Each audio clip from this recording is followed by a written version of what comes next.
Hello students, before starting exercise 3.4, you have to go through some formulae which I have mentioned earlier. वो फार्मूले क्या हैं मैंने बता दिया था, उसका बताया था कि 3.4 जब हम स्टार्ट करेंगे, ऐसी कंडीशन जब आ जाए sine x is equal to 0, x is equal to n pi, where n belongs to whole number 0, 1, 2, 3। अब आप n की वैल्यू जरा 0 रखिए तो x इज इक्वल टू क्या हो जाएगा 0, यानी साइन 0 0 होता है। इसी तरह cos x is equal to 0 तो x is equal to 2n + 1 π/2। यहाँ n की वैल्यू 0 रखिए तो पहली वैल्यू जो आएगी π/2 और cos π/2 की वैल्यू 0 होती है। ऐसे tan x, यानी तीन कंडीशन आ गई। अगर sine x is equal to 0 है, cos x is equal to 0 है, tan x is equal to 0। अब आप ये मत पूछना कि सर cosec x 0 आ जाए तो, क्योंकि cosec x का जो कुछ भी दिया होगा उसको हम साइन में चेंज कर लेंगे। अगर sec का दिया है तो cos में, एंड cot दिया है तो tan में। ये तो होगा अगर साइन x, cos x और tan x 0 के इक्वलेंट है तो आप ये फार्मूला लगाओगे। अगर साइन x साइन y के इक्वल है, यानी 0 के इक्वल अब नहीं है किसी एक पर्टिकुलर एंगल के, तब ये फार्मूला लगेंगे आपके। cos x is equal to cos y है तो ये वाला लगेगा, tan x is equal to tan y है तो ये फार्मूला। अब जैसे यहाँ पर कोई बच्चा x की n की जगह 1 रखता है तो आएगा कि साइन पाई की वैल्यू 0 है। थोड़ा सा आपको रिमाइंड में करा दूँ, साइन पाई की वैल्यू 0 कैसे होगी। साइन पाई आप क्या लिख सकते हैं, साइन π/2 + π/2। चेंज होगा, साइन कॉस में चेंज हो गया, फर्स्ट क्वाड्रेंट में साइन प्लस में रहता है, cos π/2, cos π/2 की वैल्यू क्या हो गई 0 हो गई। अब आप एक्सरसाइज में जैसे आप एंट्री करोगे आपके पूछा जाएगा find the principal and general solutions. ये प्रिंसिपल सोल्यूशन क्या होता है, जो 0 के बराबर या 0 से बड़ा हो and less than 2π। Principal solution एक ऐसा एंगल जो 0 के बराबर हो या 0 से बड़ा हो एंड लेस देन 2π, उसे प्रिंसिपल सोल्यूशन कैटेगरी में कहा जाता है।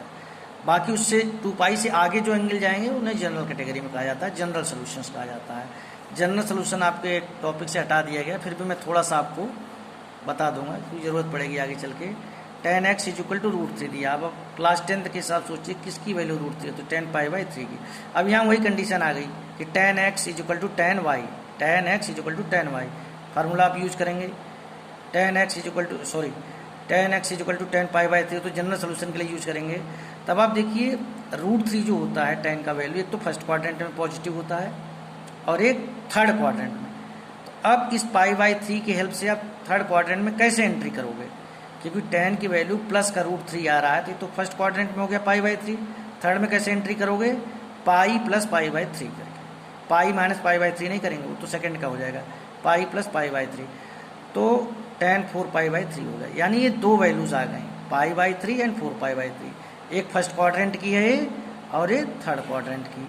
इसी में tan की वैल्यू पॉजिटिव होती है, सेकेंड और फोर्थ में माइनस में होती है। तो ये आपके प्रिंसिपल सोल्यूशन आ गए। ओके, अब मैं जनरल सोल्यूशन की बात करूँ, tan x is equal to tan π/3।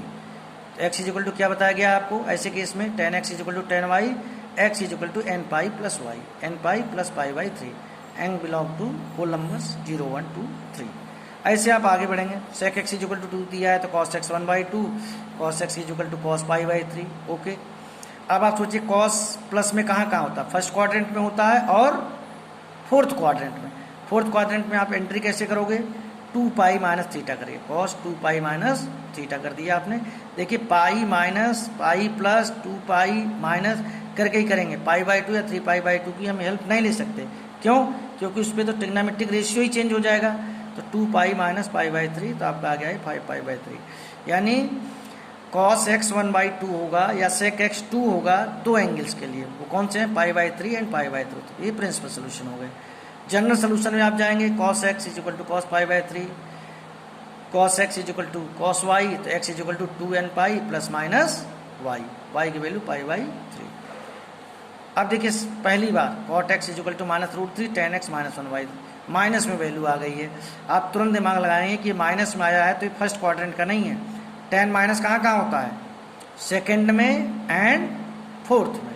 तो सेकेंड में कैसे एंट्री करेंगे, ये तो π/6 की वैल्यू है, सेकंड में एंट्री कैसे करेंगे, पाई माइनस π/6। तो पहली वैल्यू ये आ गई π/6।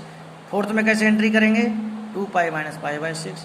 तो आपके जो प्रिंसिपल सोल्यूशन आ गए 5π/6 एंड 11π/6। और जनरल सोल्यूशन के लिए मैं आपको बार बार बता रहा हूँ, फार्मूला डायरेक्ट यूज होगा, x = n π + 5π/6। ऐसे ही क्वेश्चन नंबर 4 में मैं वही चीज़ फिर बता रहा हूँ, साइन की वैल्यू माइनस में आई है तो साइन की वैल्यू माइनस थर्ड क्वाड्रेंट में होती है। थर्ड के लिए आप माइनस हटा दो थोड़ी देर के लिए तो π/6 की वैल्यू तो होती है 1/2, लेकिन माइनस में आ रही है। यानी आप एंट्री करेंगे किस में, quadrant third and quadrant fourth में। तो थर्ड के लिए कैसे एंट्री किया आपने, जो है पाई + π/6 करके, फोर्थ में कैसे करेंगे 2π - π/6 11π/6। तो आपकी ये दो प्रिंसिपल सोल्यूशन जो इसके आ जाएंगे, दो आ जाएंगे 7π/6 एंड 11π/6। जनरल सोल्यूशन के लिए आपको बता रखा है फार्मूला है, इसमें आप सबसे छोटी वैल्यू 7π/6 है, ए लिख देंगे आप। सेम इसी के ऊपर इक्वेशन बना के, कुछ अलग नहीं है, जैसे कि cos x = cos 2x दिया है तो आपने लिख दिया cos 4x - cos 2x। Formula लगाइए cos c - cos d का -2c + d/2 and sin c - d/2 -2 sin add करके 2 से डिवाइड कर दिया, सब्ट्रैक्ट कर, तो दो चीज़ें आ गई। 2 तो 0 के इक्वल होगा नहीं, या तो sin 3x 0 के बराबर है या sin x। तो sin 3x = 0, तो sin x = 0, तो आप क्या लिखते हो, x = nπ, तो यहाँ 3x = nπ, x = nπ/3। एक जनरल सोल्यूशन ही आ गया, sin x = 0, x = nπ direct. ऐसे केस में मैंने आपको बताया है, बड़ा सबसे बड़ा सबसे छोटा एक साथ लेते हैं, वो मैंने ले लिया। cos c + cos d का फार्मूला लगाया, 2 cos, दोनों को ऐड किया, 2 से डिवाइड किया, ये अब दोनों में कॉमन क्या आ रहा है cos 2x, अंदर क्या बचा ये चीज़, तो या तो cos 2x 0 होगा, cos 2x 0 होगा, तो ऐसे केस में क्या बताया cos x = 0, तो x = 2n + 1 π/2, तो यहाँ 2x = हो जाएगा 2n + 1 π/2।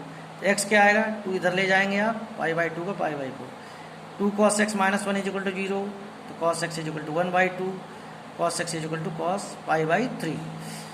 अब इसका जनरल सोल्यूशन आप लिख देंगे s = 2nπ ± 3।